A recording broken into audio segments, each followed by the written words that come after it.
Si aujourd'hui on pourrait être là, en couple, en famille, nous sommes en train de construire notre foyer ensemble, c'est parce que nous avions été déterminés en fait. J'ai beaucoup plus de souvenirs.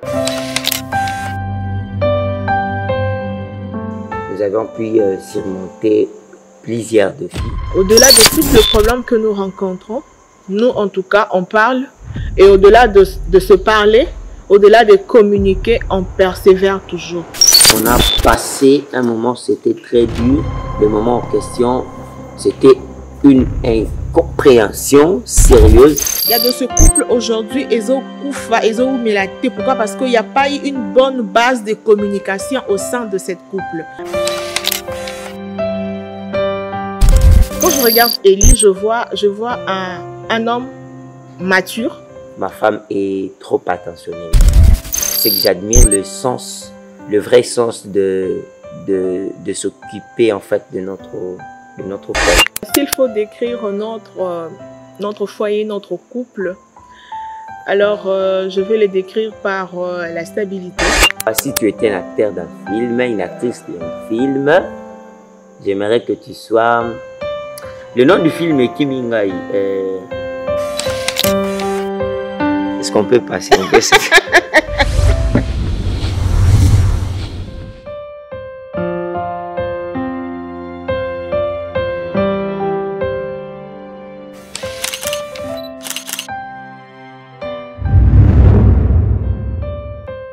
L'amour donne des ailes, disaient les bonnes aventures.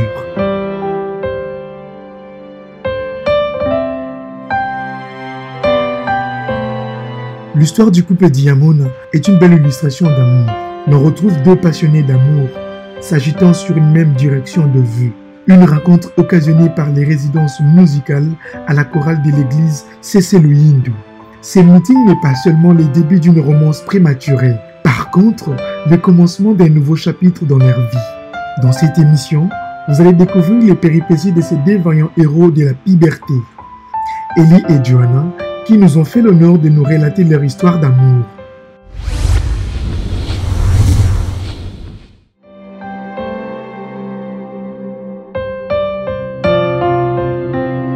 Moi, je m'appelle Monsieur Élie Diamona et Diamona Balubuka.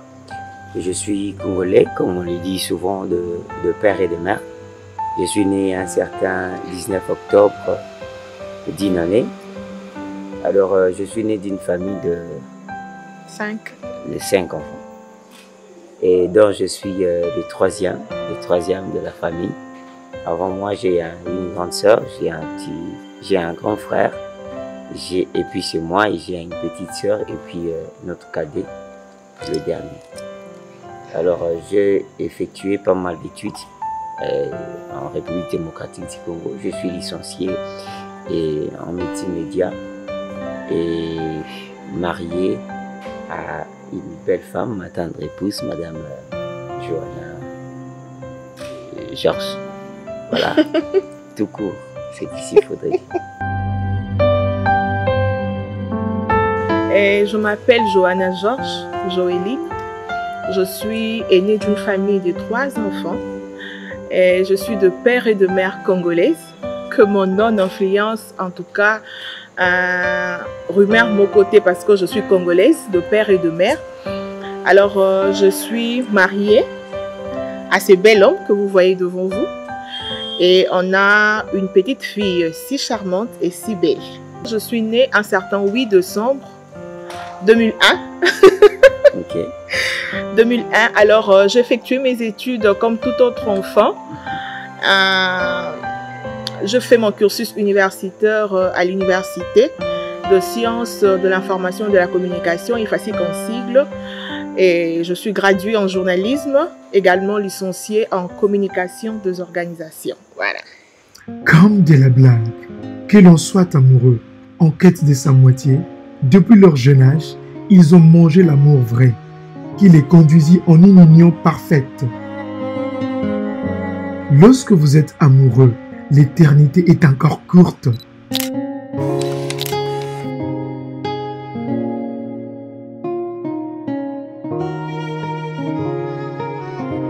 Élie et sa Johanna demeurent joyeux.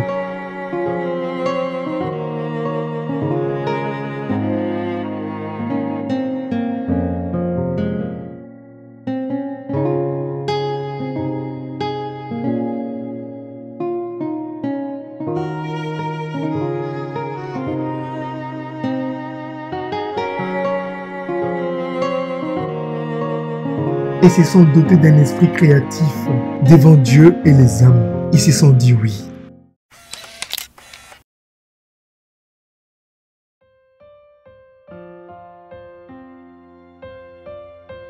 J'ai rencontré cette belle épouse à l'église.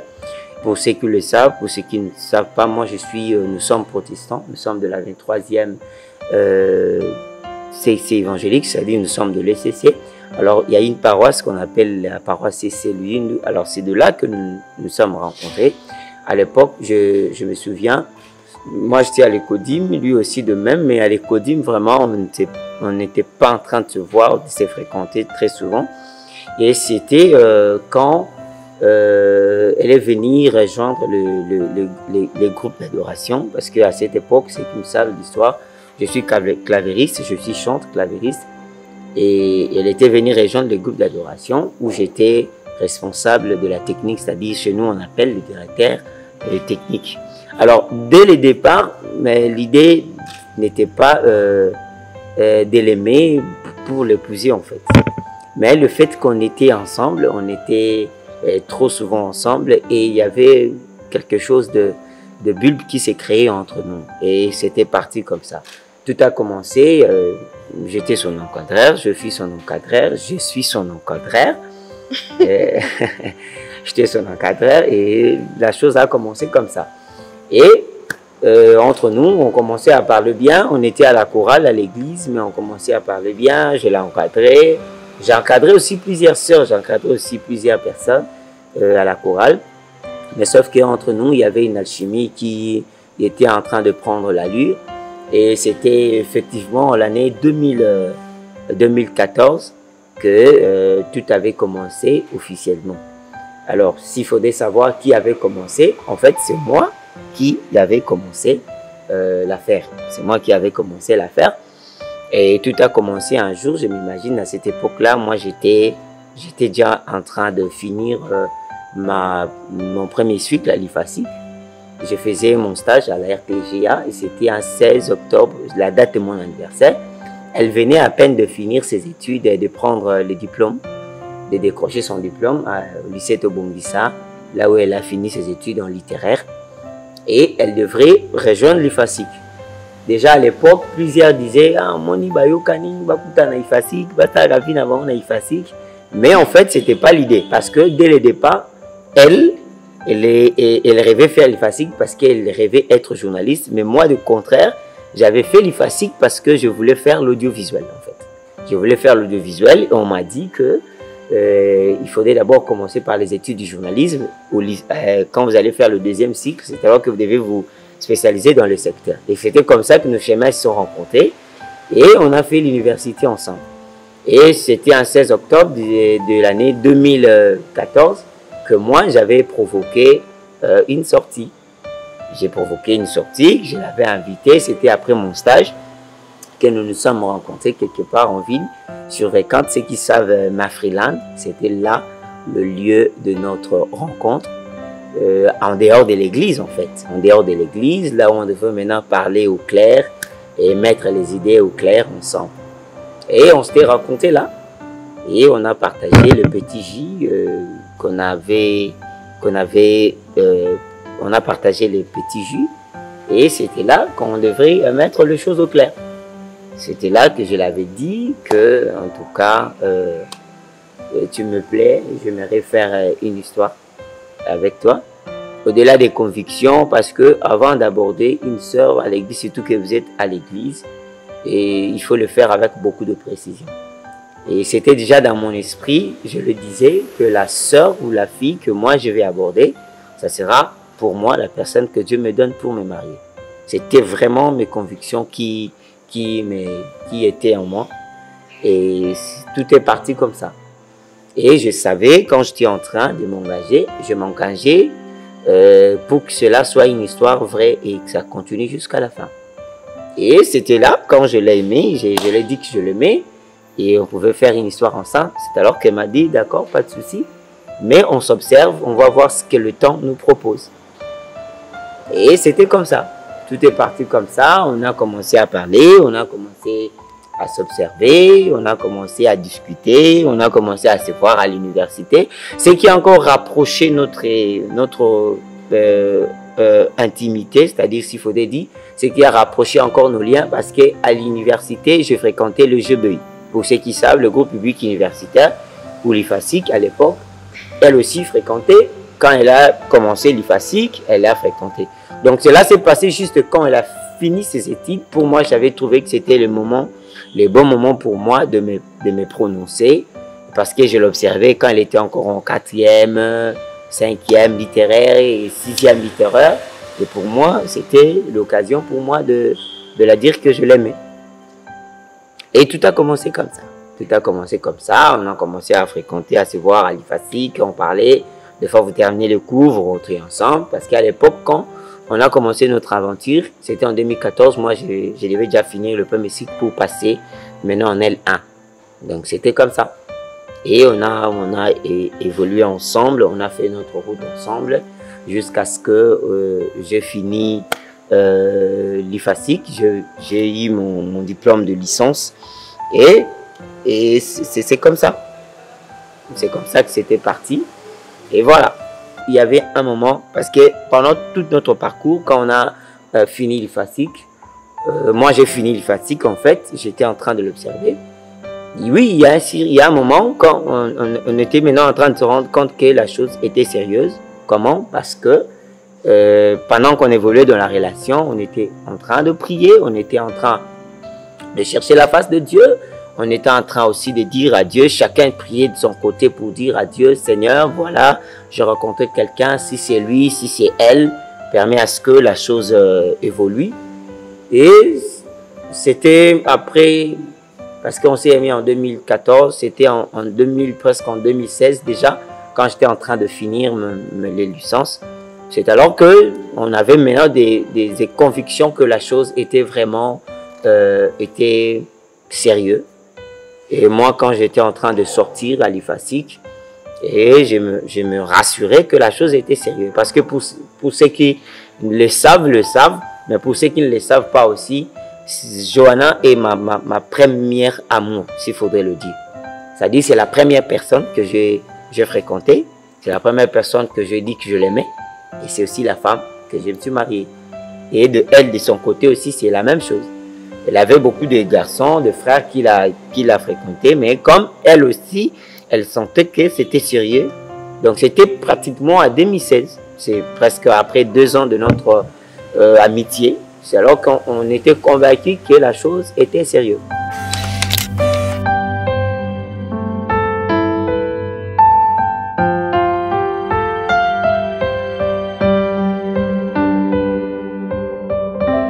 Ce qui m'avait beaucoup plu chez Élie, c'était le fait de venir étant que homme. Vous savez, avec plusieurs hommes de Dieu, plusieurs serviteurs de Dieu, quand ils arrivent à faire le choix ou encore aborder une sœur, ils viennent souvent avec l'intention de dire « Dieu m'a dit ». En tout cas, je dormais, Dieu m'a dit, je te vis en songe et tout comme ça. Et déjà, moi, je me disais, si cet homme vient avec cette phrase que tous les hommes de Dieu aiment dire, que Dieu m'a dit, tu es la femme de ma vie, tu vois, je te revais et tout. En tout cas, je lui dirais carrément, en tout cas, mon frère, désolé, parce que moi, Dieu ne m'a rien dit sur vous. Donc, je ne peux pas t'accepter. Heureusement, sage qu'il était, alors il est venu étant que homme, pour m'aborder, pour me dire réellement ses sentiments, ce qu'il ressentait en lui. Et c'est l'une des choses aussi qui m'avait beaucoup marqué. Et c'est par là que je m'étais lancée.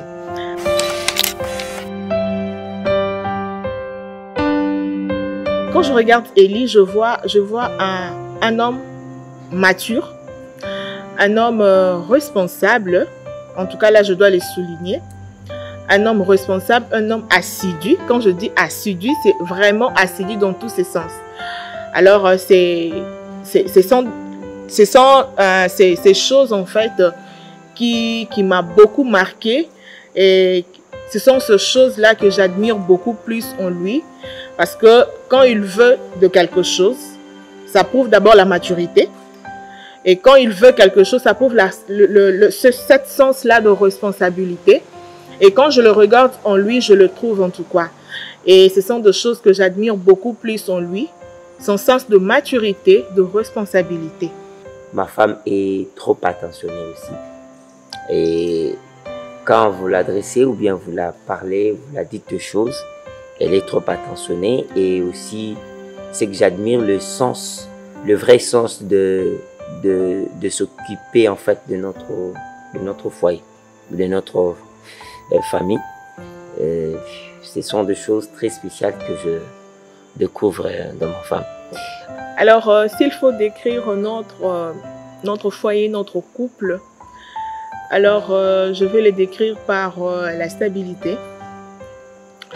Je veux le décrire par ce respect-là mutuel en tout cas, parce qu'il y a de ces couples, comme vous le savez, il y a d'autres couples, ils sont en couple, mais le respect mutuel entre eux n'est pas. Alors que chez nous, en tout cas, il y a la stabilité, il y a le respect mutuel, beaucoup plus la communication, en fait. Ce sont ces trois mots que je peux décrire pour notre couple. J'ai beaucoup plus de souvenirs, s'il faut le dire. C'est vraiment beaucoup, c'est énorme. Mais en tout cas, je me rappelle encore d'un jour où je m'étais rendue chez elle. Alors, sa grand-mère, en me voyant, souvent elle me taquinait en disant qu'en tout cas, mon petit-fils n'a pas encore ce temps-là de se marier et tout comme ça. Il faut d'abord qu'il étudie, qu'il cherche à gagner son pain et tout comme ça. Donc, il ne faut pas beaucoup t'attacher à mon petit-fils parce que ce n'est pas les moments où il ne va pas t'épouser. Et à chaque fois que sa grand-mère me parlait de ça, en fait, ça m'a motivée en fait. Ça m'a motivée et puis ça me restait dans la tête. Je me disais, pourquoi cette grand-mère peut dire ainsi de son petit-fils? Mais à chaque fois que je venais, alors que sa grand-mère continuait toujours de parler, mais moi en tout cas, je ne me martelais pas sur ce que sa grand-mère disait parce que je savais quel est l'objectif, qu'est-ce que je veux. Et si Kanine Tozo Kende, donc c'est l'une des souvenirs qui m'a beaucoup le plus marqué. Nous avons pu surmonter plusieurs défis, plusieurs obstacles, parmi lesquels le premier obstacle, ma femme venait déjà de le dire en passant, on avait, il y avait, bon, je ne dirais pas qu'il y avait un problème de démarrage ou de décollage, non, je ne dirais pas ça, mais sauf que à l'époque, parce que pour ceux qui ne savent pas l'histoire, nous sommes grandis, c'est ceux qui connaissent l'histoire, nous sommes grandis chez la grand-mère. En fait, c'est la personne qui a pris du temps pour nous éduquer chez la grand-mère, parce que ça n'a pas tenu. Il y avait un moment, le couplet, notre famille en fait a été sécuée. Alors, mon père et ma mère devaient se séparer. Alors, on devait vivre chez la grand-mère. Alors, c'est plus la grand-mère qui a pris soin de nous, parce qu'à cette époque, maman devait sortir, devait aller chercher pour avoir des moyens pour prendre soin de nous. Alors, c'est la grand-mère qui prenait vraiment soin de nous. Alors, à cette époque, déjà, quand la grand-mère commençait à constater qu'il y avait une fille, une sœur j'ai commencé à fréquenter, pour elle, c'était pas logique. C'est la plus grande obstacle que nous avons en premier d'abord surmonté, parce que c'était pas facile. Il a fallu passer par le temps d'intégrer en fait, de faire l'intégration de ma femme chez nous en fait, pour la faire comprendre à maman, faire comprendre à la grand-mère que voilà, c'est quelqu'un qui voudrait intégrer la famille. C'est parmi vraiment les obstacles, s'il faut le dire. Il y en a beaucoup, mais peut-être on peut vous dire peut-être 3 ou 4. C'était la plus grande exercice qui était comme un exercice. Je me souviens à l'époque, Johanna était prise abandonnée. Et un jour, elle était vraiment choquée. Elle est partie même jusqu'à me dire, Elie, en tout cas, si c'est comme ça, moi je suis prêt qu'on arrête cette relation.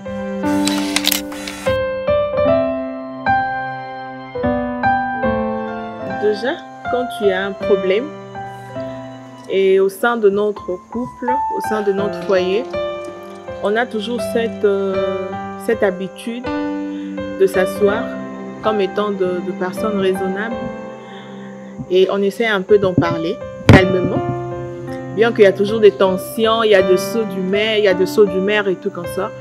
Mais on arrive quand même à les gérer tout en s'asseyant, en discutant étant que de personnes matures, de personnes responsables.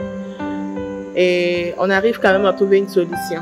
Dans chaque conflit, dans chaque problème que nous rencontrons, on prend le temps d'en parler calmement et on en trouve des solutions. Notre couple nous a donné, je dirais, la persévérance, hein? Parce que au-delà de toute chose, au-delà de nos imperfections, au-delà de nos problèmes, au-delà de nos familles différentes, tout comme ça, au-delà de tous les problèmes que nous rencontrons, nous en tout cas on parle et au-delà de se parler, au-delà de communiquer, on persévère toujours. Donc on est là toujours dans la persévérance, on persévère, on sait bien que les lois est simbite l'objet simba. Et c'est comme ça que nous vivons en tout cas. Une petite chose peut-être qu'ici il faudrait ajouter, j'aimerais juste compléter ma femme parce qu'elle a dit, on dit la même chose mais peut-être avec des mots différents. Aussi la détermination et la détermination dans ce que nous faisons, la détermination, c'est-à-dire notre relation amoureuse. Si aujourd'hui on pourrait être là, en couple, en famille, nous sommes en train de construire notre foyer ensemble, c'est parce que nous avions été déterminés en fait. Nous nous sommes dit au-delà des obstacles, au-delà des combats, on a été focalisés, déterminés et on a marché dans la précision jusqu'à ce que Dieu nous a conduits là où nous sommes. Avant le mariage, je me rappelle quand on était en train de préparer notre mariage. Là, on a déjà passé le fiançailles. Là, on a déjà passé le fiançailles. On était déjà en train de prendre la route pour réaliser le mariage. Je me souviens, on a passé un moment, c'était très dur. Le moment en question, c'était une incompréhension sérieuse qui nous avait abattu. Et je me souviens qu'on était prêt, c'est-à-dire on était prêt, quand je parle de on était prêt, c'était juste de passer à l'acte, mais quand même on avait déjà passé aux aveux. Parce que déjà Johanna avait dit, si c'est comme ça, on laisse. Et moi aussi j'avais dit, si c'est comme ça, on nous laisse. C'est-à-dire, je me souviens, ce jour-là, elle était venue chez moi, il y avait vraiment une incompréhension qui nous a bousculé. Et ce jour-là, je me souviens, on avait mis, c'est-à-dire par nos bouches et par nos paroles, on avait mis vraiment terme à notre relation. Je ne sais pas, chérie, si tu es en train de te souvenir encore du jour en question. C'était quelque chose de très difficile qu'on a surmonté. C'était une incompréhension qui était liée au mariage. On était en pleine préparation de mariage et il y avait des idées qui nous avaient vraiment été comme ça. Et je dis, alors si c'est comme ça, je suis prêt à arrêter cette relation aujourd'hui et qu'on ne puisse plus faire l'amour. C'est-à-dire qu'on ne va plus célébrer le mariage, on ne va plus réaliser le mariage civil, on ne va plus aller à l'église. C'est-à-dire c'était le jour où on avait pris la décision d'arrêter. Alors ce jour-là, je pense qu'elle était rentrée chez eux. Moi aussi, j'étais rentré chez nous. Et moi, j'étais resté chez moi parce qu'à cette époque-là, j'avais une maison déjà. Non, non. Et tu n'étais pas... Bon, en fait, si je dois intervenir... J'étais en train de louer déjà une maison, non? Parce qu'à l'époque, on était déjà vers... Oui, oui, tu louais déjà une maison. Mais je me rappelle, l'incompréhension en question a été due au nombre d'invités. Okay. Voilà. En fait, l'incompréhension est partie par les invitations. Moi, je voulais avoir un nombre d'invités, je ne me rappelle plus. Et tu me disais, non, moi je ne vais pas de ces nombres, tu auras ça et tout comme ça. Et puis du coup, on s'est enflammé, il y a eu le feu. Et tu es sorti, tu m'as laissé dans ta maison. Et en sortant, tu m'as dit, si tel est le cas, en tout cas, on ne va plus se marier. Bon, on a d'autres, on a un taxi parce que je ne peux pas épouser une fille, une femme qui n'arrive pas à me comprendre parce que je dis que c'est moi l'homme, je dois avoir autant d'invitations. Et toi, tu t'opposes à ça. En tout cas, bon, on a je ne vais plus t'épouser. Et puis, tu m'as claqué la porte, tu es sorti. Et j'étais restée là. Maintenant, je me demandais, il m'a laissé dans sa maison. Que faire dans sa maison? Et après un temps, si tu te rappelles encore, je t'ai vu venir, mais tu t'es accompagné de notre parrain. En fait, c'était le parrain qui était venu en fait éteindre le feu qui s'était allumé, que personne d'entre nous deux était à mesure de l'éteindre. Donc, c'était vraiment le parrain qui est devenu. Et il a essayé un peu de nous expliquer, il nous a partagé son expérience, tout. Et c'est par là qu'on s'était mis d'accord. Et il y a eu maintenant le partage équitable des invitations. Et c'était dur en tout cas. C'était dur. Je sais que la plupart des couples, le futur marié qui se marie en tout cas, sur ce point des invitations, ça pose toujours problème. Ça pose vraiment problème.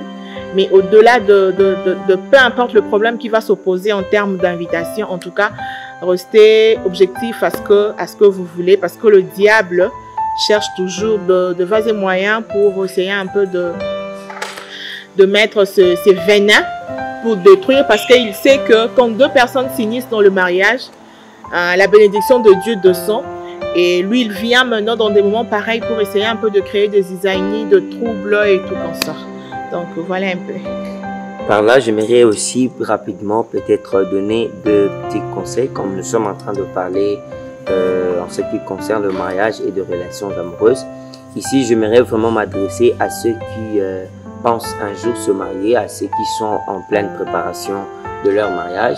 Réaliser un mariage, tenir vivre ensemble, c'est pas quelque chose de facile. Il y aura des incompréhensions, il y a des incompréhensions, il y a des choses même qui se passent dans des familles, c'est très compliqué. Alors, vous qui savez que réellement, les partenaires que vous avez, c'est le partenaire que Dieu vous a donné pour que vous puissiez vivre ensemble. Nous pouvons vous dire, tenez bon, parce que nous avions aussi passé par là. Et j'aimerais aussi partager une expérience. Après notre prédote, chérie, si tu te souviens, moi, après la prédote, je m'étais resté avec 11 $ dans mon compte bancaire, parce qu'à cette époque, c'était Equity, non, c'était pas Equity, c'était Equity à cette époque-là. Il y avait un nom qu'on appelait Procrédit. C'était encore Procrédit à l'époque. Quand on a fait la prédote, je m'étais resté avec 11 $ dans mon compte. Mais Dieu nous a visités parce qu'on avait fait la prédote au mois de février et c'était au mois de décembre de la même année 2020 que nous nous sommes mariés. Donc c'est juste une parenthèse que j'aimerais ouvrir pour dire que chaque histoire, chaque mariage a une histoire à raconter. Alors vous qui rêvez de vous marier, nous vous encourageons de vous marier, mais sachez-les qu'il y aura des bousculades, il y aura des vents qui arriveront.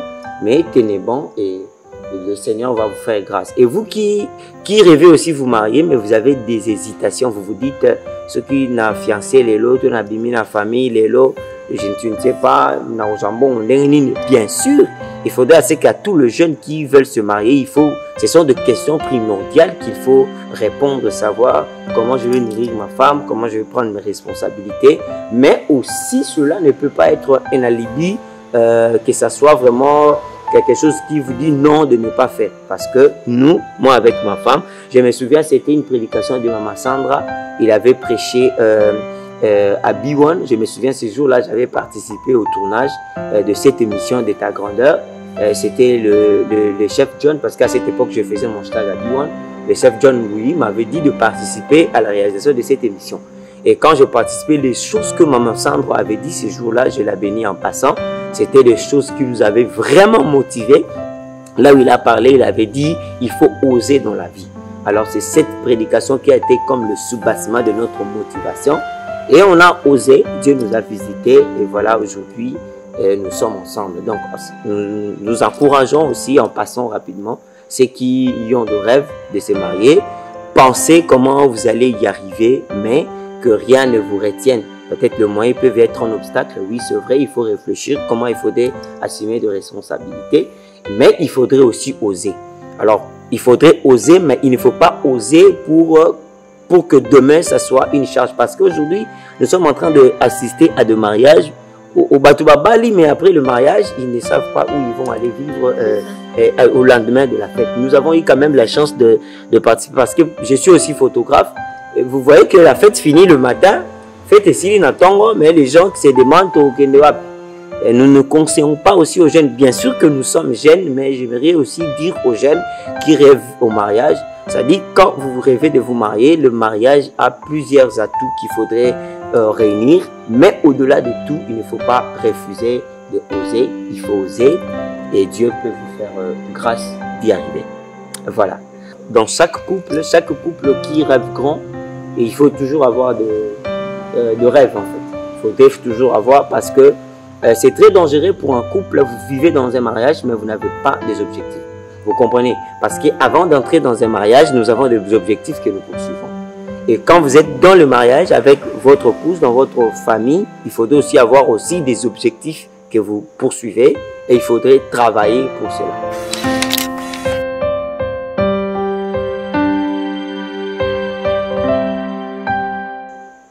Pour nous, en fait, en parlant de pays de rêve, en fait, moi, j'aime plus les affaires. Ok. J'aime plus les affaires. Je suis une business woman. Alors, si aujourd'hui, le Seigneur nous faisait grâce, en tout cas, on ira vivre en Chine, hein, parce que c'est c'est un pays des affaires, c'est un pays de cascadeurs, c'est un pays de bosseurs. Alors, pourquoi ne pas y aller en Chine, essayer un peu de faire notre marque, c'est de marquer en fait, tenir aussi face devant le chinois, hein, pourquoi pas en tout cas. Dans les 10 ans prochains, nous comptons déjà nous voir un grand couple d'affaires. Exactement. Un grand couple d'affaires, nous comptons nous projeter dans les grandes affaires, comme je viens de le dire, dans le monde de l'événementiel.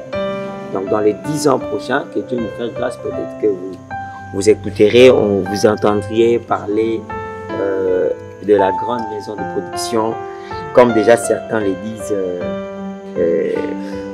Dialitos. Souvent, nos moments drôles, ce sont des moments par lesquels on s'amuse, on se taquine. Souvent, j'aime un peu le taquiner. J'aime un peu cambrier Moutou de fois.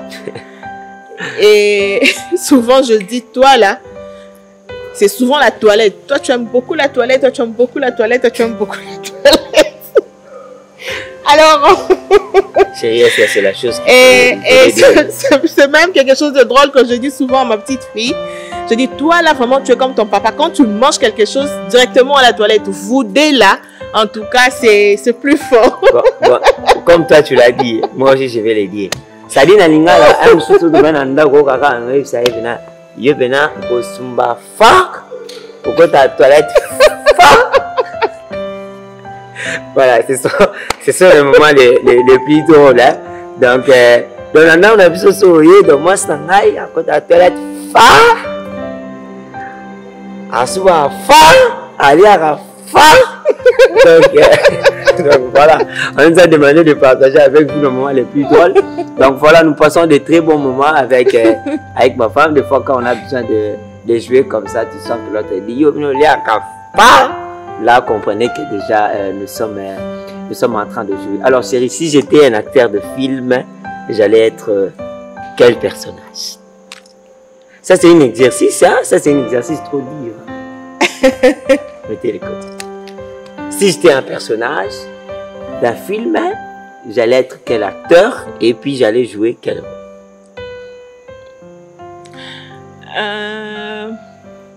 Si tu étais un acteur de film, J'aimerais que tu sois d'abord un acteur principal, Et si je dois te dénommer, pourquoi pas Christian Grey? Alors, pour ceux qui savent ce film, c'est un film très romantique en fait. Le 50 nuances de Grey, pour ceux qui ne le connaissent pas. Alors, j'aimerais que tu sois un acteur principal. De ces films. Que tu sois Christian Grey. Ok. Voilà. Bon, comprenez l'intention de ma femme. Hein? Ça, c'est un film pour le marié. Peut-être s'il voulait le dire. Alors, s'il faudrait que tu sois un acteur, tu voudrais peut-être incarner un personnage dans un film. J'aimerais te voir comme Rose. Rose, il y a un film Titanic. Ok. Rose, il y a un film Titanic. Pourquoi je dis ça? Parce que dans les films-là, c'était un amour qui promettait, malgré la réalité de ce film. Mais j'aimerais te voir grandir comme Rose avait grandi dans ces films-là. Okay. Donc, il avait une histoire à raconter. J'aimerais peut-être, s'il faudrait parler en termes de personnage, j'aimerais te voir comme Rose, il y a un film Titanic. Donc, quand tu essaies de me voir comme Rose, ouais, non, tu es veuve. Bon. Mais si, parce que la réalité de ce film, non, c'était Jack Rose, non? Donc Jack Akufaka. Jack Akufaka. Ils ont un sens où on a été. Non, bon, en tout cas, là, il faut maintenant changer de personnage. Non, c'est-à-dire dans le sens que, chérie, pourquoi tu fais ça? Si, essaie seulement de changer, ça va rien faire. Non, dans le sens que, c'est pas que je dis que, bon, de toutes les façons, hein. Change. Est-ce que je peux m'expliquer pourquoi j'ai... Change. Bon, si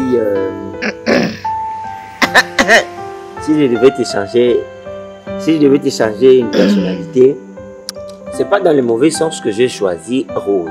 Vous comprenez? C'est pas dans le mauvais sens. Je me suis vu seulement que dans ces films-là, Rose, c'était une femme qui en fait voulait ce qu'elle voulait en fait.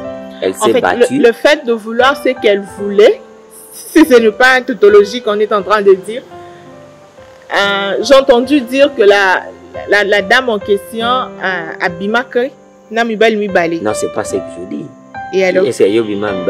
Non, mais c'est en fait le résumé en fait de la personne. Abimaka n'a dans le sens où on a été yozo là. Abimaka, est-ce que c'est pourquoi je te demande de changer seulement. Ça ne coûte rien. Non, moi tu veux seulement me coller à Rose. Moi je ne veux pas de Rose en fait. Non. Ngana na sens na ngai oyo na lingeli qui est na comparé na Rose parce que na Rose nazo komona une femme battante qui s'est battue pour avoir ce qu'elle voulait. Malgré que le temps. En dehors de Rose, il n'y a pas d'autre personnage. En dehors de Rose. Parce que si tu me posais la question, en dehors de Christian Grey, ça nous fait un peu réchauffer la tête et tout comme ça. Bon, je vais réfléchir. Il faut réfléchir. Bon, si on appelle sur personnage au Yamabe sur ce plan. Bon, voyons voir.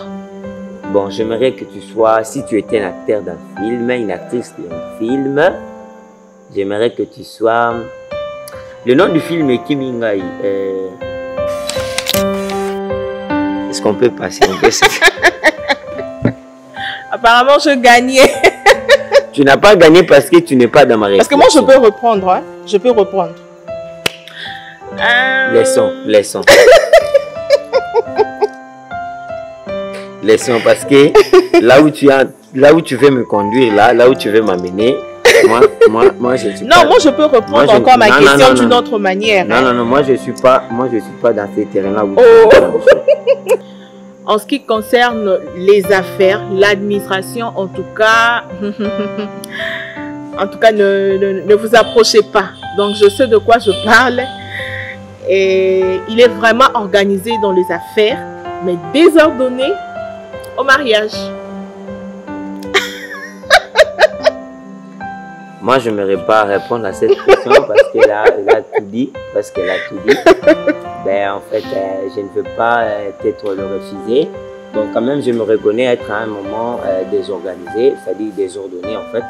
À parce que des fois, il y a certains détails que les femmes aiment suivre. Moi, nous les hommes, des fois, on ne le suit pas. Et surtout que moi, quand je suis technicien du son, c'est technicien de nature, donc il y a certaines choses, nous ne suivons pas vraiment en détail. Et ben voilà, donc, comme elle a dit, c'est moi le plus désorganisé, désordonné en fait de notre maison.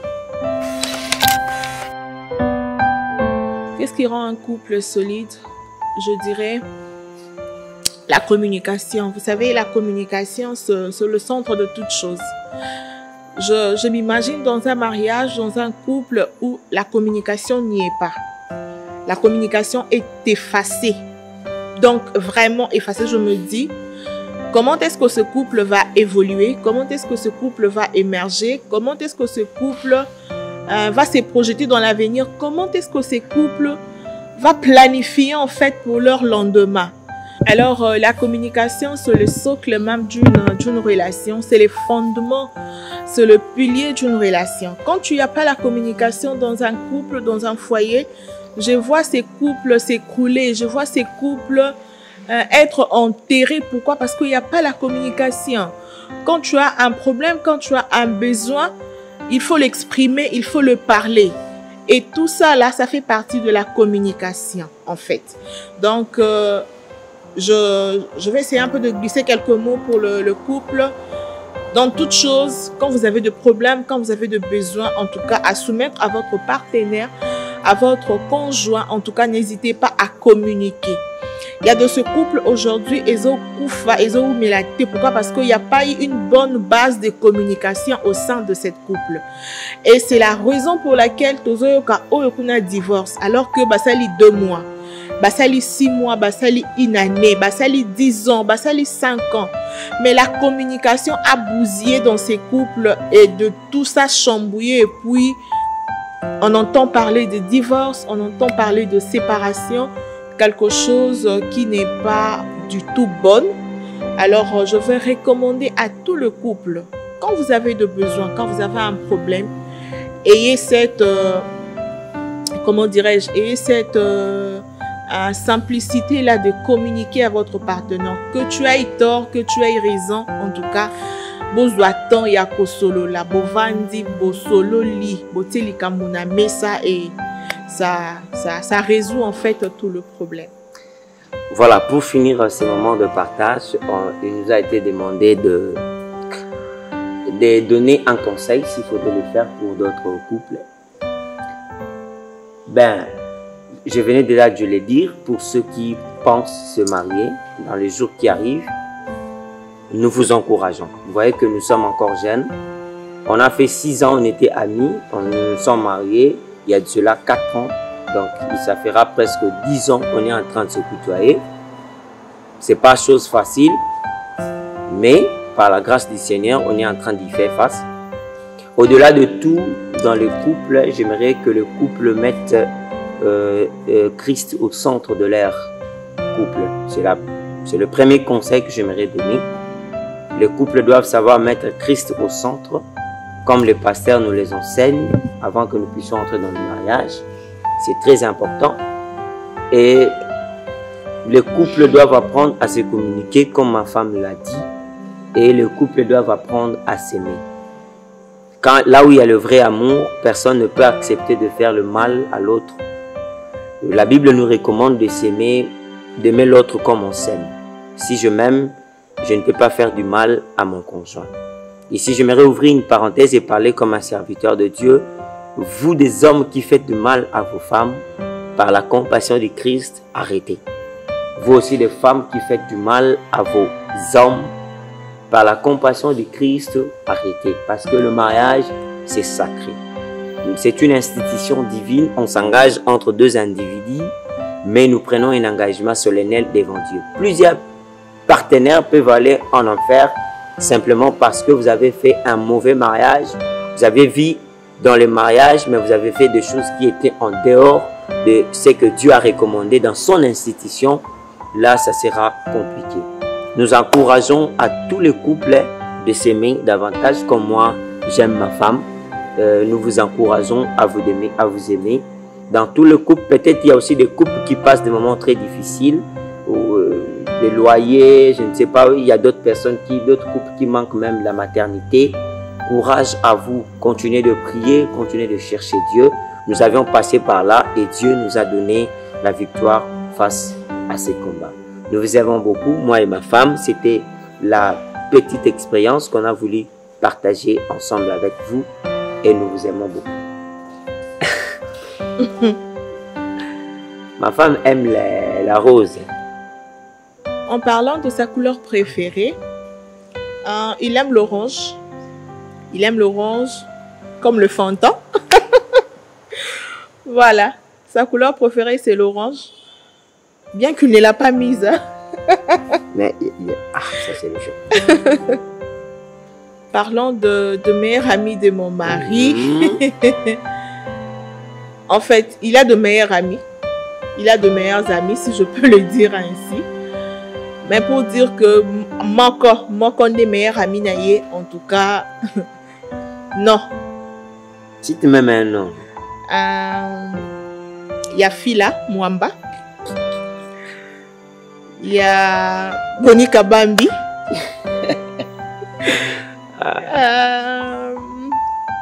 On a dit un nom, c'est tout. Voilà, donc voilà un peu. La meilleure amie de ma femme.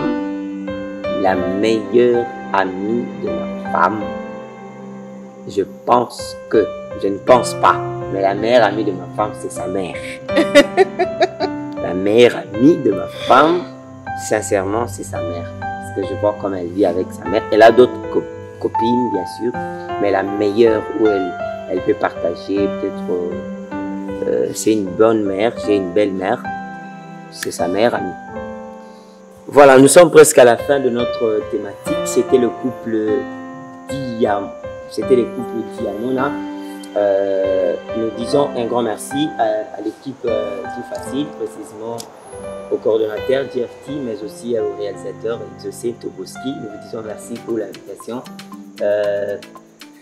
Nous vous aimons beaucoup. Nous encourageons tout le couple de